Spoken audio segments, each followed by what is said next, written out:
Yaramagaye ati mama oruga ni Imana ihindura ibihe, ni Imana ivuga bikaba. Nari maze imyaka 10 ntaco gukora mfite, dusenganye ubu ngubu mfite ico gukora. Haleluya. Mfite ico kugira ute ico gukora, mfite amashimwe mu mutima wanje. Agira bango ubu koko nta nakubona nzakubona gute. Ariko ndamusuhuje mu izina rya Yesu, ndamukunda cyane. Yego. Mwasenganya maze imyaka 10 ari umushomeri nta kintu cyo gukora afite, Imana yakubwira ngo umubwire yuko igize ute imuhaye icyo gukora. Ubari kugikora kandi gitubutse, gishitse nta ni business ifatika. Imana ishimwe. Uwo numwe undi kari benshira. Hayo bampamagara bafite ibyifuzo bitandukanye, abafite ibyifuzo by'uburwayi. Hari uwampamagaye ati ubu ngubu narakize, ati narakize nta kibazo ngifite, nta muntu utagira ikibazo. Yego. Ariko hari ukuntu Imana igabanya umusonga. Yego, hari icyo ufite kimba mutima ingo kikubangamiye cyane. Ariko uko biri kose ni Imana igabanya umusonga, ni Imana ivuga bikaba, ni Imana itegeka bigakomera, ni Imana ijya yimura imisozi itabimenye, ni Imana ishoboye byose. Aho wari uzi kugiye gusebera ni Imana igiye kuguseberezurira. Haleluya. Ni Imana igiye kugutabarira. Unzi bakoko TV show turi gusa Imana ngwize iritagure ibya bitubereye nk'imisozi ibihindura ibibaya, nkuko yabwiye Zerubabeli ngo nza ibimeze nk'umusozi nzabihindura ibibaya. Ubundi Zerubabeli atambuke. Ndi gusaba ngo abakunzi ba Concord TV show ibimeze nk'imisozi Imana ibihindure ibibaya, ibyo ubona nk'ibibazo Imana ibihinduremo ibisubizo. Yego, ngushimira wakanze subscribe ukadushyigikira, tukaba tugenda tubi 7,000 na mwiyongero tubi 8,000 10,000 gutyo tuzamura. Nk'ibisanzwe ndi atuma Imana Concord n'injuri nyuma ya kamera, imbere ya kamera turi kumwe n'umukozi w'Imana Mama Oruga. Mama Oruga Mana ishimwe Julienne atarabyara yitwaga Juri, ariko amaze kubyara Imana imugira neza ahindurirwa izina yitwa Mama Oruga. Yego. Mama Oruga, kwitwa umubyeyi umva bimeze ute? Numva ari byiza. Yego. Yego, kwitwa umubyeyi ni byiza. Fata umwanya rero usenge uganga Imana itororemo iki kiganiro, wibuke n'abantu bashatse ariko babuze urubyaro uganga Imana n'ukuri irubahe. Karibu. Uri Imana ihindura ibihe, uri Imana itegeka kandi bigakomera, izina ryawe nirishimwe. Tugushimiye ko waturinze tutarabakurindwa, waturindiye mu ngando zitandukanye, izina ryawe nishigwe hejuru. Ihesha icubahiro muri kino kiganiro, ihesha icubahiro ku bantu bafite amarira, ihesha icubahiro ku bantu babuze urubyaro. Genda Kristo, uri Imana ihindura amazina, wahinduriye Sara amazina, uhindurira Hana amazina. Agije yuzura umwuka avuga ngo hari kurakwarira umuntu nijoro, ngariko bwaca mu gitondo impundu zikavuga. Arangije avanga ngo yari ingumba n'ibyaye 7 irahetse. Mbasabiye guheka kuko Uwiteka Imana ishoboye byose. Uri data wa twese, uzi intege nke zacu, ujye udukuyakuye ukaturinda Satani. Uyu mwanya icomburijemo n'abazimu n'abadayimoni mu izina rya Yesu Kristo. Iki kiganiro baracuba gihemburwa nawe, gihembure benshi, gihembure isi yose, gihembure abarwayi, gihembure kusikuta ya bodotayi, gihembure imfubyi n'abapfakazi, gihembure abababaye kuko uri Uwiteka. Uri Imana yacu bwite, uravuga bikaba wategeka bigakomera. Uyu mwatuje imbere z'ubwiza bwawe, ntabari twebwe, izina ryawe ryeshirwa hejuru. Turavuze ngo rekutegeke byose bikumvire mu izina ryawe gera Yesu. Amen. Yego, uravuze ngo iki kiganiro ngo abazakireba bazahemburwe. Sibwo bwa mbere dukoranye ikiganiro, hari icyo twakoranye umuntu araguha amagambo yahembuwe nacyo. Umwesi babiri si batatu kagira inkuru bambwire pe, umbwire nuko bakubwiye. Uzi ukuntu biba byiza kubona feedback y'ibyo wakoze, abantu bakakugaya cyangwa bakagushima. Amen. Ndahamya ntashidikanya mu twasengana ntawe wari wangaya. Cyenze hari nk'abantu twasengana abampamagara bakambura. Ariko ejo bundi kwa kangahera. Uyu munsi turi kwa kabiri. Kuri 17. Tariki 17 umunsi turi 24. Umuntu yarampamagaye ati mama oruga ni Imana ihindura ibihe, ni Imana ivuga bikaba. Nari maze imyaka 10 ntaco gukora mfite, dusenganye ubu ngubu mfite ico gukora. Haleluya. Mfite ico kugira ute, ico gukora. Mfite amashimwe mu mutima wanje. Agira bango ubu koko nta nakubona nzakubona gute. Ariko ndamusuhuje mu izina rya Yesu, ndamukunda cyane. Yego. Mwasenganya amaze imyaka 10 ari umushomeri nta kintu cyo gukora afite, Imana yakubwira ngo umubwire yuko igize ute umuhaye icyo gukora. Ubari kugikora kandi gitubutse, gishitse nta ni business ifatika. Imana ishimwe. Uwo numwe undi kari benshira. Hayo bampamagara bafite ibyifuzo bitandukanye, abafite ibyifuzo by'uburwayi. Hari uwampamagaye ati ubu ngubu narakize, ati narakize nta kibazo ngifite, nta muntu utagira ikibazo. Ariko hari ukuntu Imana igabanya umusonga. Yego, hari icyo ufite kimba mutima ingo kikubangamiye cyane. Ariko uko biri kose ni Imana igabanya umusonga, ni Imana ivuga bikaba, ni Imana itegeka bigakomera, ni Imana ijya yimura imisozi itabimenye, ni Imana ishoboye byose. Aho wari uzi kugiye gusebera, ni Imana igiye kugusebezurira. Haleluya. Ni Imana igiye kugutabarira. Hashize igihe kinini amariba yarakamye, kandi abafilisitiya nibo bayakamije. Uwiteka agomoroye imigomoro kuko amariba yandi yarakamye. Haleluya. Amen. Yarakamye. Ariko nkuzaniye itangazo rivuga ngo Uwiteka aragomoroye, agomoroye imigisha, agomoroye urubyaro, afashe kuri nyababyeyi. Kunda gusengana n'abantu. Aho nundi umuntu ejo ndabamamagaye ntago ari uw'inasi, n'uwahe n'uwakure, ari uwo muri kino gihugu. Turasengana yira bati niweho narategereje. Ndavuga si kubera iki, niweho narategereje. Ndabaza kubera iki, ni gute umbwira ibintu wajya twicaranye mu rugo, wayanga ibibagaho byose niki tubaga twicaranye. Ndagire navuga si kubera iki, ngira bati ikintu nagusabira, ngusabiye umugisha. Yego.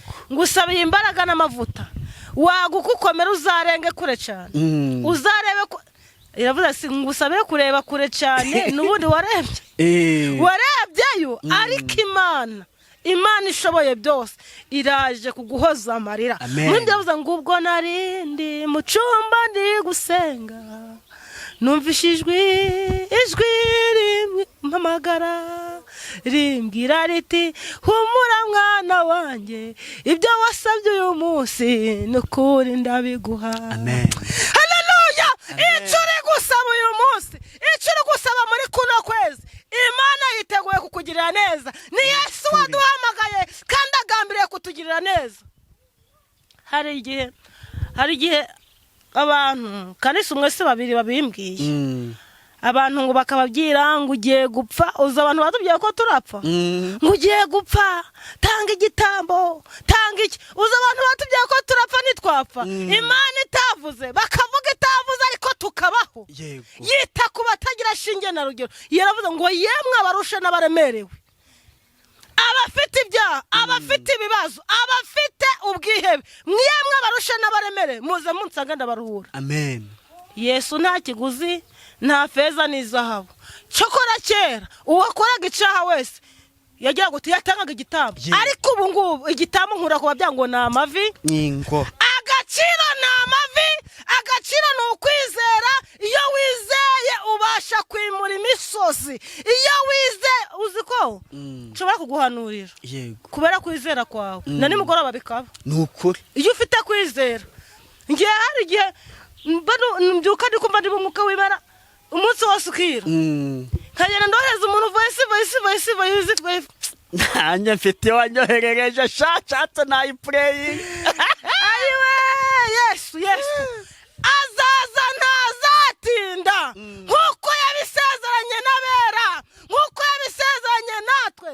Mbere kera ngifite sogokuru yari inshuti cyane yanje cyane, yakundaga kuririmba ngo reka gutinya ibiza kubaho Imana izakurinda akambwira ngo nindeka gutinya ngo nzagera kure cyane urase uri kureba ngene ntayerekoga ntayatitiraga ariko aravuga ati uzagera kure cyane yego haleluya urase umugisha bagendaga baransabira watangiye kungera amen wose bakuragusabiye ukiri muto watangiye kugira ute kungera amen n'abandi bakuze n'abandi bagendaga barataha bakansabira umugisha cyane watangiye kungeraho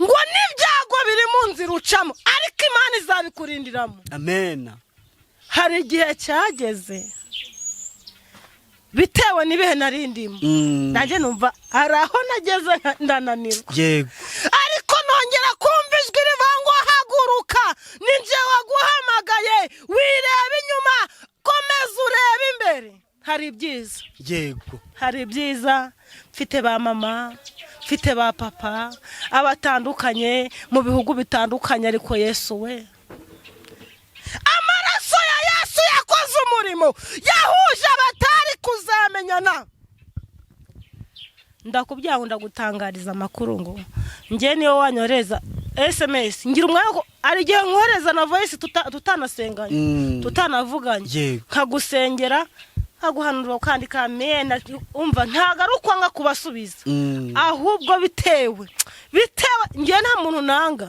bose ndabakunda waba uri umusiramu waba uri umuki waba idini ryose usengeramo buri wese mu itorero abo wejejwe muri ryo ngo ntiducogore gusenga nukuri aho kantu ko kuva ngo ntiducogore gusenga ngo kugeza igihe Yesu azaza nukuri azaza nta nubwo azaceceka nta nubwo azatinda niyo yatinda ntago azareka gukora hari abantu bavuga ngo Yesu yavuze ngo yaratinze Yesu ntabwo yatinze Yesu agaragarira mu mirimo nibikorwa naho Yesu uzarinda wapfutagize utamurebesheje amaso ku maso cyo kurugira umwuka Imana akagukuraho igihe ku maso wamubona yego ariko Imana ikuyeretse kano kanya wakwiruka wanatinya yeretse Mose ahinda umushitsi hagira ute ahinda umushitsi iri muri twebwe ikibikubwira ni imirimo myiza igenda ikora abayivuga nabi bayibeshera mubagira inama barekeraho kuko Imana yacu imirimo ubundi imirimo irigaragariza haleluya ibikorwa biri agaciro na amavuta iyo ufite amavuta inshishirizi kuzagaho ntago washira usize hano amazi ukasuka n'amavuta amavuta gaje kunshishira inshishirizi zaza ku mavuta amazi ntago gaje ariko Yesu aguha amavuta Yesu aguha amavuta iyo ufite amavuta abantu barizana abumumaro barizana bafite kwizera barizana apana babandi bakuvuga ngo bari kugerageza ngo twumve oya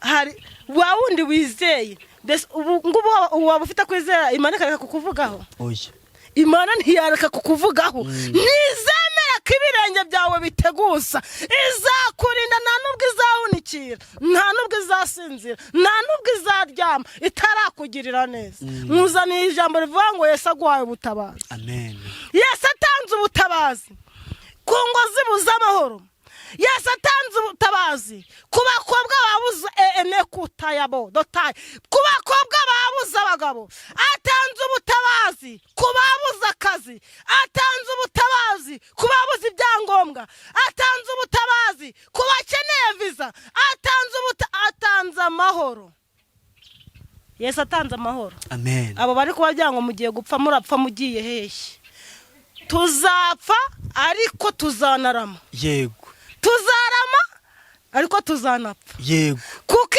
isi mwisi turabashitsi nta nubwo tuzayituramo iteka Pawulo yaravuze ati tuzabana iteka ryose n'Imana niko tubisoma ngo nungenza uco mwami umwuka wanjye numara guhera urupfu ruzanyinjiza ubu ndi gusenga ni kugira ngo tubeho neza mwisi ariko ikiruta ibindi tuzagira ute tuzabona ubugingo buhoraho ngo nungenza uco mwami ngo umwuka nuhera ngo urupfu ruzanyinjiza aho batagipfa haleluya byaba birababaje kugira ngo utungire mu isi ariko mu ijuru ntuzahabone.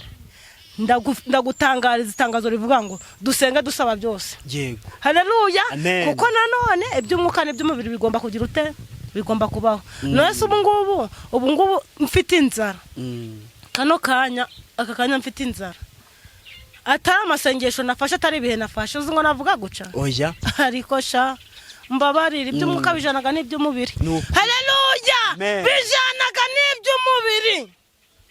Kandi Yesu yahaga abantu manu mu butayu, yabahaga manu bakarya bagahaga bakanasaguza. Haleluya. Amen. Ubwo Uwiteka yagaruraga abajyanyeho iminyago twari tumeze nk'abarota, bari bameze nk'abarota, twari tumeze nk'abadafite Imana, ariko Imana iratwibuka inzozi zacu zibimpa. Amen. Haleluya. Amen. Imitima yacu ubu ngubu yuzuye ibyishimo, twibutsa aho Uwiteka Imana yadukuye. Nukuri. Twibutsa ibyo yakoze, twibutsa aho yadukuye. Reba nawe, reba intambara yabaye ikagusiga. Reba iminsi bakubariye ukayirenza. Reba iminsi bavuze ngo uzasara ntiwasara. Reba iminsi bakubariye ngo ntago uzubaka ukubaka. Dushingiye kubya cyokora nuga barozi bakuroza imigambi yabigahama ariko ntago bafite ubugingo. Yesu yabahaye umubiri w'inyuma ariko uw'imbere ni muzima. Uw'imbere ni muzima bitewe n'ibihe wari urimo, ariko Yesu yongeye kukugarurira igihe kuko ari Imana ishoboye byose. Ni Imana itabura uko yabigenza, gusa iraje gusubize ariko ntuzibagirwa. Imana yacu ni umutunzi w'imbabazi. Yesu agira neza bugaca bukira. Nukuri. Agira neza Yesu. Hari umuntu twasenganye muri ziriya minsi. Yego. Arangije arambwira ati se none mama Oruga nta bandi bantu ufite? Rero abantu bazi ngo uri mukuru cyane. Ngo ndi mukuru. Ngigo cyokora nahamagawe cyokora ndi mutoya. Natangiye gusanga ndi mutoya. Ijwi ry'Imana ryanje nkiri mutoya. Ye ku myaka 12. Ariko ndi na mukuru simaje gukura si. Ubu nzi iyera ikibi ni cyiza, iyera nirabura. Ubu ngubu inzi. Haleluya. Inzi ko Imana ifite agaciro. Ntago natinyuka kuvanga Imana yambwiye kandi itambwiye. Kuko aho ngeze naho gukorera Imana. Aho ngeze naho gukorera Imana bitewe n'agahe yantije. Yego. Yampaye amahirwe yo kubaho, amahirwe yo kwisobanukirwa, amahirwe yo kwitekereza nkavuga ati ngumva ngiyi ni Imana ivuze. Haleluya. Nose ukibakubaza ngo mbese nta bandi bantu ufite? Nyine bo kuri telefone yenda bumvaga yenda ko ndi mukuru. Ariko ni Oruga gusa. Guha abandi. Mu gihe cya nyacu. Yego. Mu gihe cya nyacu nabo nzabashyikira. Yego. Ariko reka tube turakorera Imana. Gukorera Imana ntako bisa kuva mu masezerano biragatsindwa. Ariko Oruga aracyari mutoya cyane, afite imyaka 2. Myaka 2 ni mutoya. Ni mutoya cyane. Kabanza agira 5. Ubwo rero Yesu mu yandi magambo Yesu araryoshe. Nukuri. Ico gihe cyageze rero. Nene siya mandogerere. Ico gihe nawe cyakugereyeho wumva udashaka gusenga. Hari amasengesho usenga kukumva gari kwikubita hejuru gakongera gakagaruka. Ariko hari n'irindi sengesho usengaga ukaba ati Imana turi kumwe. Yego. Kababwire password yo gusenga. Password yo gusenga uzihane. Icyakaburi zitwaze kwizera. Abo bagabo 2 nuzabitwaza mu mutima wawe. Imana izakora. Amen.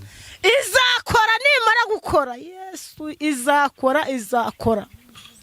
Imana yo mu ijuru yarambwiye ngo abantu batakaje kwizera ahubwo bibika amasezerano atagize ute adafite imirimo, adafite abantu bazi ko bavuganye n'Imana kandi baravuganye n'abantu. Mwuka wera abantu benshi bazi kuki bariho. Mwuka wera yaramajije kugenda. Navuga byinshi ariko bantera amabuye, ariko nkuzana ijambo rivuga ngo mbese weho inzira yawe uri kwigorora ute? Mbese nuri kuba Yesu. Imana itugirire neza, itwiteho. Yavuze ko itazaduhana mu byago no mu makuba. ariko ugiye kuri cano ngo mbonye ko nkuru udapfuye ngo agiye guhura n'ibibazo. Reka gushaka viyuzi, usenge viyuzi zizizana, uvugira Imana neza utayibeshera, kuko Imana yo mu ijuru, Imana yo mu ijuru, Imana y'igitabo cyo gutabara bera. Amen. Ariko hariho n'abazahanura, kuko Imana atari umuntu ngo ibeshe, kandi Imana si umuntu ngo yicuze. Reka guca abantu intege. Ari igihe umuntu aca abandi intege, umuntu ngo njenga igitambo cy'ibihumbi 400, ubu saha ryasigaye niba ari gusengera akazi 400 arabikura. Mbaza nkubaza. Niyo mpamvu abantu benshi batagisenga, batakaje kwizera. Kubera iki? Kubera abantu wahuye n'umuzima mubi, ariko Yesu agiye kuguhuza n'umuzima mwiza, kuko ari Imana ishoboye byose. Wahuye Enekuta ya Bovodosai yariye ku musozi w'i Karumeli, yarategetse ngo uyu munsi bigaragare nawe Yesu aguhuje n'ijambo, Yesu aguhuje n'ubuhanuzi bwawe. Enebodosanse enegrere dosayine, Yesu araje. Yesu araje. Hari abantu bazi giye umuntu ngo agiye kuri YouTube ngo abaga yaguye byacitse, yaguye agiye hehe? Hagwaga usanzwe aragwa. Iyi mikoro yatuma ngo agaciro na amavuta niko nababwiye. Haleluya, haleluya. Ariko Hana we yarasetse, arongera araseka. Nawe Yesu aje kugusetsa nkuko Ana yasetse. Nkuzaniye ubuhanuzi buvuga ngo mpamije n'ikiganza cy'Uwiteka Imana yampamagaye. Iyo njewe tukimara kuvugana gutya gusa, niyo wabanyandikiye mpitagamenya Imana itaga imbyango yashaka iki. Ngahita mvuga ati Uwiteka umpe. Hari ukuntu Imana iguhaga ubuhanuzi, ariko nawe ugasaba Imana ubwenge. Yego. Ubundi gukorera Imana bisaba kugira ubwenge. Salomo we Imana aramubwira ngo nguhiki, yashaka aravata misi yose cyangwa sinza, ariko aravuze ngo impubwenge. Yego. Kuko ubwenge burashishoza, ubwenge ntago buhubuka. Haleluya. Ushobora kubona ubuhanuzi ku mupasiteri runaka, kuko buraba bano bapasiteri baba bafite za channel za YouTube, cyangwa mbese no ku mukuru wacu w'igihugu. Ariko ugomba gusaba ubwenge. Yego. Ugomba kugira ute gusaba ubwenge. Imana niba yaramwimitse ni Yesu, Imana izaza nta nubwo izatinda, nta nubwo izaceceka. Ko nkuru niyo yaceceka, Imana icecetse bagiri gukora. Yego. Imana icecetse biri gukora. Njye narabibonye, ineza y'Imana narayibonye. Ubwo ababisha babangose, ineza y'Imana ndayibona, mbona Imana igenda. Imana iyo uri mu kigeragezo nibikorwa ikoraga. Kuko arabatira yavuganye nawe kenshi, mvuga konje reka nkore kuko ari Imana ishoboye byose. Ni Imana idakiranirwa ngo yibagirwe imirimo. Tujya gusoma ijambo ry'Imana. Tujya gusoma ijambo ry'Imana riri muri Yesaya 59. Haravuze ngo dore ukuboko k'Uwiteka ntikwaheze ngo ananirwe gukiza, n'ugutwi kwe ntikwapfuye ngo ananirwe kumva. Amen. Ahubwo gukiranirwa kwanyu niko kwabatandukanije n'Imana yanyu, n'ibyaha byanyu nibyo bitera kubima amaso ikanga no kubumva. Haleluya. Amen. Dore ukuboko k'Uwiteka ntikwaheze ngo kunanirwa gukora. Yesu aje gukora. N'ugutwi kwe ntikwapfuye ngo ananirwe kumva, n'amaso ye ntiyapfuye ngo ananirwe kureba. Ahubwo gukiranirwa kwacu n'ababyango n'ugenda n'abagabo babiri, kwihana no kwizera. Yesu araje akore. Uri mwiza, uri data wa twese mwiza, ugira neza bugaca bukira. Uri Imana yacu, uri Imana itegeka, uri Imana ivuga, uri Imana enesikuwajezi enemodosanse garejezi mora. Waravuze ngo uzarengera bawe nurangiza ushinga n'urubibi. Hari ibibazo byarengeye ubwoko bwawe. bawe ariko barengera urushinga n'urubibi kuko uri Uwiteka Imana ishoboye byose. Rengera abamanitswe mu macupa, rengera imbohwe, rengera enekusiki. We ijambo ryagerambye ngo nimba bapfuye bazuka enekuta ya bodosanse, ibirema bikagenda, impumyi zikareba, iby'ubwoko bwawe biroroshe. Nsengeye igihugu cacu, nsengeye abayobozi bakiyobora, nsengeye isi yose, nsengeye n'abayobozi bacu. Reka utange amahoro, reka utange ubumwe, reka utange enekuta. Uri Imana y'inyangamugayo, reka uduhe ubunyangamugayo tukiri mu isi. Petero yarakubajije ngo mwami ko twagukurikiye ngo tuzahembwa iki? Uramusubiza ngo mukiri mu isi muzahabwa 100%, nk'ikiruta byose muzahabwa ubugingo buhoraho. Nsengeye ubwoko bwawe, nsengeye enekuta ya bodosanse, nsengeye kugira ngo imirindi yawe bagaragareho. Reka ikimenyetso cyawe cy'ibyiza, cya kindi cyakoze kuri Lazaro, cya kiganza cyakoze ku mwana wa Yayiro, cya kindi Uwiteka nzi ko ushoboye byose kandi nta kibasha kurogoya imigambi yawe. Na nyuma ya 0 urakora. Hari abageze na nyuma ya 0, abo ngabo wongera ugarura urushinge rwabo, wongera ukore. Ababuze n'ukora akazi basohore mu nzu bakabone, abahejejwe mu nzu n'uburwayi abo basohore bakire, abicaye kubera paralize, abapfuye amaso, abahumanye batazi ikibi bahumanyije, reka ubakize kuko uri Uwiteka Imana ishoboye byose. Turacagutegereje kandi dutegereje kwakira umwuka wawe kugira ngo tugendere uko bwije n'uko bukeye, mu izina rya Yesu Kristo umwami wacu, amen. Imana iguhe umugisha mukozi w'Imana. Waduha nimero 078 08 96 019 078 08 96 019. Murakoze. Shalom, ndabakunda. Amen.